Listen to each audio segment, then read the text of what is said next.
Iloilo St. Paul's Hospital tinitingnan ang posibilidad na community transmission ang sanhi ng pagpositibo sa COVID-19 ng kanilang 8 doktor. 2 pasyente na pinaghihinala ang nagdala ng virus, isinailalim na sa swab test. Si Zen Kilantang ng GMA Regional TV 1 Western Visayas nakatutok. Sa 700 ka mga taong naging contact trace sa sulod sang St. Paul's Hospital, 550 na ka mga swab samples ang nakolekta.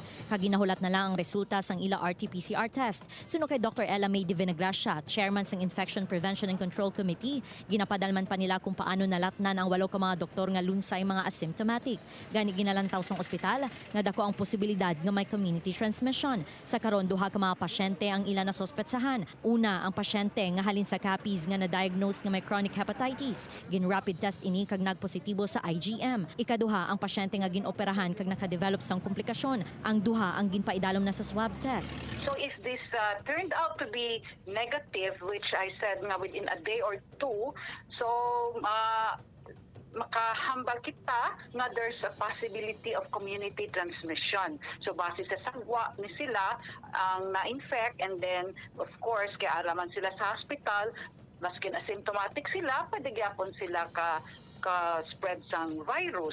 Nagpatigayon na sang disinfection sa sulod sang ospital agud masiguro nga hilway ang mga tawo sa tion nga magbalik ang operasyon. Magadepende na sa tagdumalahan sang ospital kung saan magatakop ang lockdown. During the past 2 days, we have been extensively doing the necessary cleaning, tanang areas na, mga conference room, mga quarters.